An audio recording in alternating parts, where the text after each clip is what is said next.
Class 12 semester 4 তৃতীয় পাঠের আলোচনা। এই তৃতীয় পাঠের আলোচনাতে পার্লামেন্টের গঠন ক্ষমতা কার্যাবলী সম্পর্কে আলোচনা হবে। আগের দিন তোমরা দেখেছো রাষ্ট্রপতি এবং প্রধানমন্ত্রী সম্পর্কে আলোচনা হয়েছিল। আজকে কেন্দ্র সরকারের যে আইন বিভাগ, যার নাম পার্লামেন্ট বা সংসদ, সেই বিষয়ে আজকে আমরা আলোচনা করব। এই বিষয়ে আলোচনা করার পূর্বে আমাদের পার্লামেন্ট সম্পর্কে একটু বিশদে জানতে হবে, মানে ভূমিকা হিসাবে আমরা বিষয়টা জানব। সংবিধানের পঞ্চম অংশে ভারতীয় যে আইনসভা রয়েছে, সেই আইনসভাকে পার্লামেন্ট নামে অভিহিত করা হয়েছে, বা আমরা বাংলাতে সেটাকে সংসদ হিসাবে জানতে পারি। সংবিধানের ৭৯ নম্বর ধারা অনুসারে ভারতের রাষ্ট্রপতি এবং পার্লামেন্ট নিয়ে আমাদের আইনসভা গঠিত। পার্লামেন্টের দুটি কক্ষ রয়েছে, একটি উচ্চকক্ষ, একটি নিম্নকক্ষ। উচ্চকক্ষের নাম রাজ্যসভা এবং নিম্নকক্ষের নাম লোকসভা। লোকসভা একটি অস্থায়ী কক্ষ এবং রাজ্যসভা স্থায়ী কক্ষ। রাজ্যসভার সদস্যগণ ৬ বছরের জন্য নিযুক্ত হয়ে থাকেন এবং লোকসভার সদস্যগণ ৫ বছরের জন্য জনগণের দ্বারা প্রত্যক্ষভাবে নির্বাচিত হয়ে থাকেন। যেহেতু এই পার্লামেন্ট ব্যবস্থাটা ব্রিটেন থেকে গ্রহণ করা হয়েছে, সেই জন্য ব্রিটেনে যেমন রাজা বা রানী ওইখানের আইনসভার পার্লামেন্টের অবিচ্ছেদ্য অংশ, সেই রকম একই রকম ভাবে আমাদের ভারতবর্ষের রাষ্ট্রপতিও পার্লামেন্টের অবিচ্ছেদ্য অংশ। তাহলে আমাদের ভারতবর্ষের আইনসভা ৩টি অংশ নিয়ে গঠিত: লোকসভা, রাজ্যসভা এবং রাষ্ট্রপতি। এরপর আমরা লোকসভার গঠন এবং রাজ্যসভার গঠন নিয়ে একটু আলোচনা করব। প্রথমে আমরা আসি রাজ্যসভার গঠন নিয়ে। রাজ্যসভা অনধিক ২৫০ জন সদস্য নিয়ে গঠিত। এই ২৫০ জন সদস্যের মধ্যে ১২ জন সদস্য সাহিত্য, কলা, বিজ্ঞান, সমাজসেবা, চারুকলা ইত্যাদি ইত্যাদি দিক থেকে যারা স্বনামধন্য বিখ্যাত ব্যক্তি, তাদেরকে রাষ্ট্রপতি নিয়োগ করে থাকেন। তাহলে ২৫০ জন সদস্যের মধ্যে ১২ জন সদস্যকে রাষ্ট্রপতি মনোনীত করে থাকেন। মনোনীত, নির্বাচিত নয়। তাহলে বাকি রইল কত? ২৩৮ জন সদস্য। এই ২৩৮ জন সদস্য ভারতবর্ষের বিভিন্ন অঙ্গরাজ্য এবং কেন্দ্রশাসিত অঞ্চল থেকে পরোক্ষভাবে একক হস্তান্তরযোগ্য সমানুপাতিক প্রতিনিধিত্বের ভিত্তিতে রাজ্যসভায় নির্বাচিত হয়ে আসেন। তবে বর্তমানে রাজ্যসভার সদস্য সংখ্যা ২৪৫ জন। রাজ্যসভার সভা পরিচালনা করার জন্য একজন সভাপতি থাকেন। সেই সভাপতি হচ্ছে কে? উপরাষ্ট্রপতি। এই উপরাষ্ট্রপতি পদাধিকার বলে রাজ্যসভার সভাপতিত্বের পদ অলংকৃত করে থাকেন। এরপরে দ্বিতীয় যে কক্ষটা রয়েছে লোকসভা, সেই লোকসভার গঠন সম্পর্কে আলোচনা হবে। লোকসভা পার্লামেন্টের বা আমাদের ভারতবর্ষের আইনসভার নিম্নকক্ষ, এটাকে আবার জনপ্রতিনিধি কক্ষ বলা হয়ে থাকে। সংবিধান অনুসারে লোকসভার সদস্য সংখ্যা ৫৫২ জন। তাহলে আমরা এইভাবে ৫৫২কে ভাগ করতে পারি ৫৩০ প্লাস ২০ প্লাস 2। তাহলে ৫৩০ জন সদস্য যারা রয়েছেন, তারা কিন্তু বিভিন্ন অঙ্গরাজ্য থেকে জনগণের দ্বারা প্রত্যক্ষভাবে নির্বাচিত হন। বাকি ২০ জন বিভিন্ন যে আমাদের কেন্দ্রশাসিত অঞ্চল আছে, সেই কেন্দ্রশাসিত অঞ্চল থেকে নির্বাচিত হয়ে আসেন। এবং বাকি রইল যে ২ জন, সেই ২ জন ইঙ্গ ভারতীয় সদস্যকে রাষ্ট্রপতি মনোনীত করতেন। তবে বর্তমানে রাষ্ট্রপতি কর্তৃক লোকসভায় মনোনীত ২ জন ইঙ্গ ভারতীয় সদস্যের বিষয়টা সংবিধান সংশোধনের মাধ্যমে বাতিল করা হয়েছে। কত সালে? ২০২০ সালের ১০৪তম সংবিধান সংশোধনের মধ্য দিয়ে। তবে বর্তমানে লোকসভার সদস্য সংখ্যা ৫৪৩ জন। তবে অনেক জায়গায় দেখবে ২৪৫ জন লেখা আছে, সেটা কিন্তু ইঙ্গ ভারতীয় সম্প্রদায় ২ জনকে ধরেই লেখা আছে ২৪৫। তা আমাদের হিসাবে কত হবে? ২৪৩। এই লোকসভার কার্য পরিচালনা করার জন্য একজন স্পিকার থাকেন। সেই স্পিকার লোকসভার সদস্যদের দ্বারা নির্বাচিত হয়ে থাকেন। আরেকজন থাকেন ডেপুটি স্পিকার, মানে স্পিকারের অবর্তমানে ডেপুটি স্পিকার লোকসভার কার্যক্রম পরিচালনা করবেন। এইভাবে তোমরা লোকসভার গঠন এবং রাজ্যসভার গঠনটা লিখবে। সহজ আছে। এরপরে আমরা আসি পার্লামেন্টের যে ক্ষমতা কি আছে, সেই ক্ষমতা এবং কার্যাবলীর আলোচনাতে। যদি কোনো সময় পার্লামেন্টের ক্ষমতা কার্যাবলী আলোচনা পড়ে, তবে অবশ্যই লোকসভা রাজ্যসভার গঠন ছোট ছোট করে একবারে 2-4 লাইনের মধ্যে শেষ করে তারপর তোমরা পার্লামেন্ট বা আইনসভার ক্ষমতা কার্যাবলী আলোচনাগুলো লিখবে। প্রথমে পার্লামেন্টের যে ক্ষমতাটা রয়েছে সেটা হচ্ছে আইন প্রণয়ন সংক্রান্ত ক্ষমতা। তাহলে আমরা আলোচনা প্রসঙ্গে বলেছিলাম যে আমাদের আইনসভার নাম কি? পার্লামেন্ট বা সংসদ। তাহলে এই পার্লামেন্ট বা সংসদ কিন্তু ভারতবর্ষের আইন প্রণয়ন করে থাকে। তাহলে আইন প্রণয়ন করা পার্লামেন্টের বা ভারতবর্ষের আইনসভা কাজ। আমাদের ভারতবর্ষের সংবিধানে 3টি তালিকা রয়েছে। সেই 3টি তালিকা কি কি? কেন্দ্র তালিকা, রাজ্য তালিকা এবং যুগ্ম তালিকা। এই 3টি তালিকার মাধ্যমে কোন সরকার কতটা ক্ষমতা ভোগ করবে সেই বিষয়ে কিন্তু লিপিবদ্ধ করা রয়েছে। কেন্দ্র সরকার কেন্দ্রীয় তালিকা, রাজ্য সরকার রাজ্য তালিকা এবং যুগ্ম তালিকা যেটা রয়েছে সেটা কেন্দ্র এবং রাজ্য উভয়েই তার আইন প্রণয়ন করতে পারে।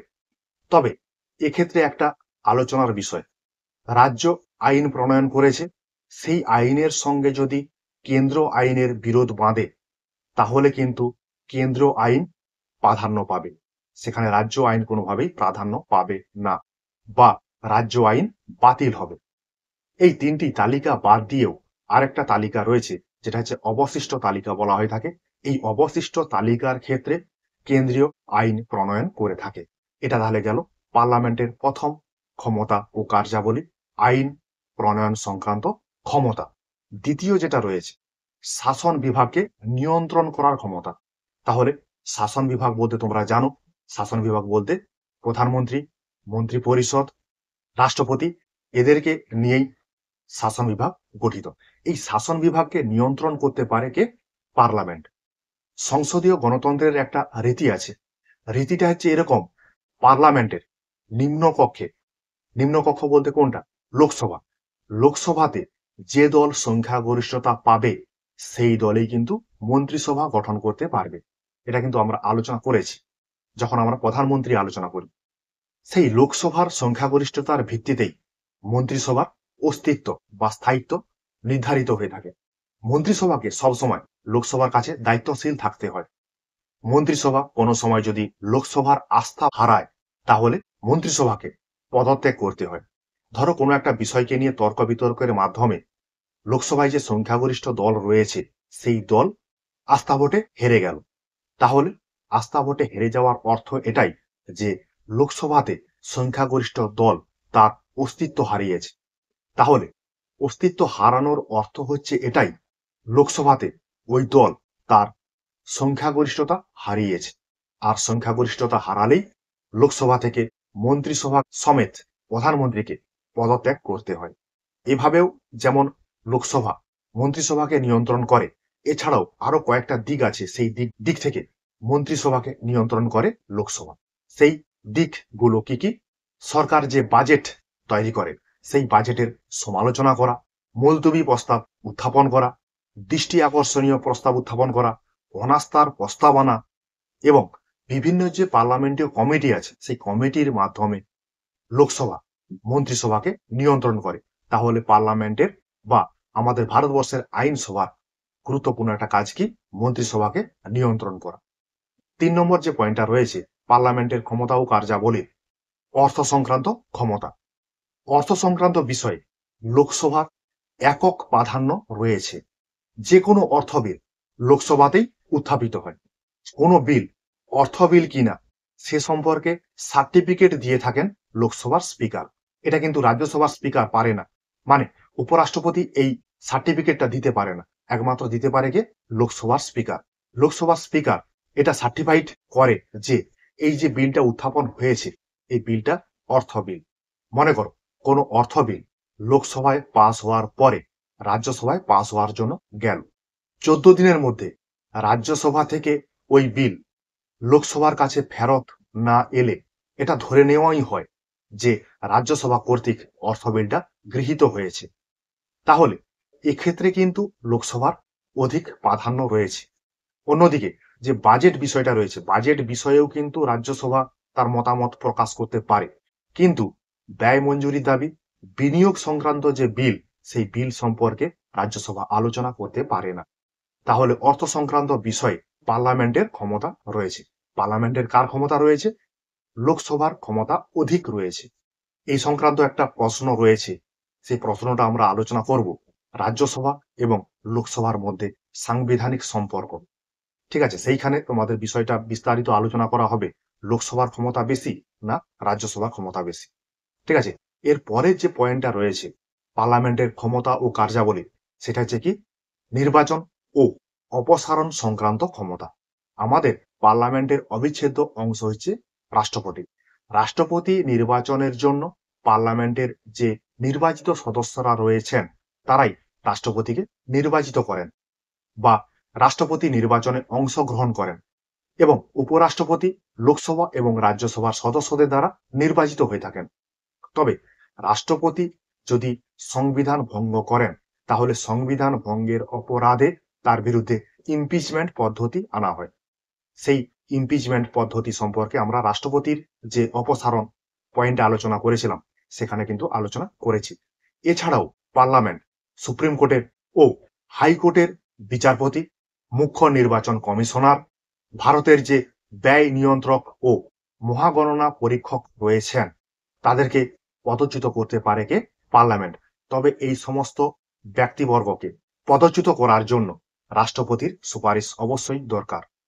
মানে সহজ করে বলতে গেলে সুপ্রিম কোর্ট, হাইকোর্ট, নির্বাচন কমিশনার, মহাগণনা পরীক্ষক, এদের ব্যক্তিবর্গকে বা সদস্যকে পদচ্যুত করার জন্য পার্লামেন্টের ক্ষমতা রয়েছে। তাহলে পার্লামেন্টের ক্ষমতা যেহেতু রয়েছে, সেই জন্য পার্লামেন্ট রাষ্ট্রপতির কাছে সুপারিশ করে ওদেরকে যাতে পদচ্যুত করা যায়। তাহলে এক্ষেত্রে এককভাবে রাষ্ট্রপতির কিন্তু কোনো ক্ষমতা নেই যে এই সমস্ত সদস্যদের পদচ্যুত করার ব্যাপারে।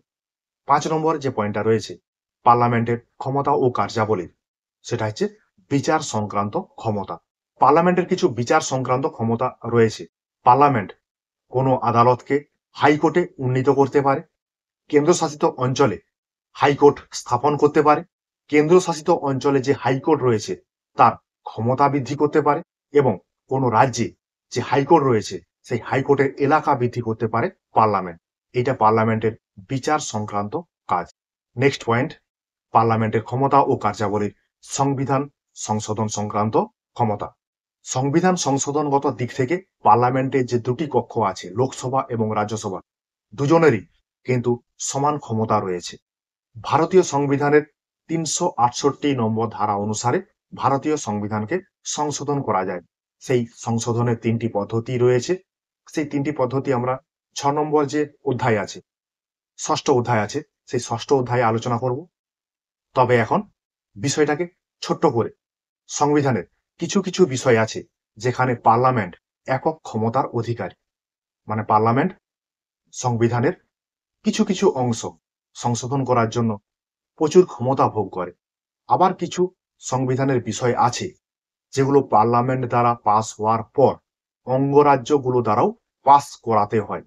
তাহলে এইভাবে ভারতীয় সংবিধান যে অংশগুলো রয়েছে সেই অংশগুলো পরিবর্তন করার জন্য পার্লামেন্ট এবং ভারতীয় যে অঙ্গরাজ্যের আইনসভা রয়েছে সেই আইনসভাগুলো ক্ষমতা ভোগ করে। তাহলে দেখা যাচ্ছে ভারতীয় যে আইনসভা, সে আইনসভা কিন্তু সংবিধান সংশোধন করতে পারে, বা সংবিধান সংশোধনের যে বিষয়গুলো সেই পার্লামেন্টেই উত্থাপন করা যায়। সেক্ষেত্রে রাজ্য যে বিধানসভাগুলো রয়েছে সেই বিধানসভা কোনোভাবেই সংবিধান সংশোধন করতে পারে না। তাহলে যেটা বললাম, সংবিধান সংশোধনের ক্ষেত্রে পার্লামেন্টের উভয় কক্ষ সমান ক্ষমতার অধিকারী। এটা গেল 6 নম্বর পয়েন্ট, পার্লামেন্টের ক্ষমতা ও কার্যাবলী। নেক্সট যে পয়েন্টটা রয়েছে সেটা হচ্ছে জরুরি অবস্থা সংক্রান্ত ক্ষমতা। ভারতের রাষ্ট্রপতি 3 ধরনের জরুরি অবস্থা জারি করতে পারেন। একটা হচ্ছে জাতীয় জরুরি অবস্থা, আর একটা রাষ্ট্রপতি শাসন, 3 নম্বর যেটা আছে আর্থিক জরুরি অবস্থা। এই 3টি জরুরি অবস্থা রাষ্ট্রপতি জারি করতে পারেন। তবে জারি করার আগে রাষ্ট্রপতিকে পার্লামেন্টের অনুমোদন নিতে হয়, তাহলেই রাষ্ট্রপতি জরুরি অবস্থা জারি করতে পারেন, নচেত নয়। তাহলে এক্ষেত্রেও দেখা যাচ্ছে পার্লামেন্ট অসীম ক্ষমতার অধিকারী জরুরি অবস্থাগত দিক থেকে। 8 নম্বর যে পয়েন্টটা রয়েছে সেটা হচ্ছে রাজ্য গঠন এবং রাজ্য পুনর্গঠন সংক্রান্ত ক্ষমতা। পার্লামেন্ট আইন প্রণয়ন করে নতুন রাজ্য গঠন করতে পারে। আমাদের সর্বশেষ যে নতুন রাজ্যটা গঠন হয়েছিল সেটা কোনটা? তেলেঙ্গানা। আবার কোনো দুটি অঙ্গরাজ্যের অংশকে নিয়ে নতুন রাজ্য গঠন করতে পারে পার্লামেন্ট। কোনো রাজ্যের সীমানা বৃদ্ধি করতে পারে, আবার কোনো রাজ্যের সীমানাকে কমিয়েও দিতে পারে, মানে হ্রাস করতে পারে পার্লামেন্ট। আবার কোনো রাজ্যের নাম পরিবর্তনও করতে পারে পার্লামেন্ট। তাহলে এইভাবে পার্লামেন্ট রাজ্য গঠন এবং রাজ্য পুনর্গঠন সংক্রান্ত ক্ষমতাগুলি ভোগ করে থাকে। এইভাবে এখানে তোমাদের জন্য 8টি পয়েন্ট দেওয়া আছে। তোমরা সবাই জানো এই অধ্যায় থেকে তোমাদের জন্য 6 নম্বর এবং 2 নম্বরের প্রশ্ন পড়বে। 2 নম্বরের প্রশ্ন পড়লে এই সমস্ত প্রশ্ন থেকেই কিন্তু 2 নম্বরের প্রশ্ন হবে, এবং যদি 6 নম্বরের প্রশ্ন পড়ে এখানে 8টা পয়েন্ট দেওয়া আছে, তোমরা 6টা পয়েন্ট ব্যবহার করতে পারো, তার সঙ্গে ভূমিকা এবং উপসংহার দেবে। তাহলে এবারে উপসংহারে আসি। যে সমস্ত আলোচনাগুলো করে এলাম সেইখান থেকে আমরা বুঝতে পেরেছি যে পার্লামেন্ট অভূত ক্ষমতার অধিকারী। তবে পার্লামেন্টের এই সমস্ত ক্ষমতা এবং কার্যাবলীকে নিয়ন্ত্রণ করে থাকে কেন্দ্রীয় মন্ত্রিসভা বা কেন্দ্রীয় ক্যাবিনেট। ভারতীয় যে আইনসভা পার্লামেন্ট, এটি ব্রিটিশ এবং মার্কিন যুক্তরাষ্ট্রের যে আইনসভা যে ক্ষমতা ভোগ করে তার মধ্যবর্তী স্থানে রয়েছে। মানে ভারতীয় পার্লামেন্ট ব্রিটিশ পার্লামেন্টের মতো অসীম ক্ষমতার অধিকারী নয়, আবার মার্কিন যুক্তরাষ্ট্রের মতো অতটা কম ক্ষমতাও ভোগ করে না। তাহলে দুটি যে রাষ্ট্র রয়েছে মার্কিন যুক্তরাষ্ট্র এবং ব্রিটেন, এই দুটির আইনসভা, এই আইনসভার মধ্যবর্তী স্থানে অবস্থান করছে ভারতীয় পার্লামেন্ট। মার্কিন যুক্তরাষ্ট্রের আইনসভার নাম কংগ্রেস, ব্রিটিশ আইনসভার নাম পার্লামেন্ট, ভারতীয় আইনসভার নাম পার্লামেন্ট। ঠিক আছে, এইভাবে তোমাদের আলোচনাগুলো চলতে থাকবে। তোমরা দেখবে, পড়বে, বুঝতে না পারলে অবশ্যই কমেন্ট করবে, লাইক করবে, বন্ধু বান্ধবদের সঙ্গে আলোচনাগুলো শেয়ার করবে। ঠিক আছে, তোমাদের জন্য আমার এই কিঞ্চিত প্রয়াস।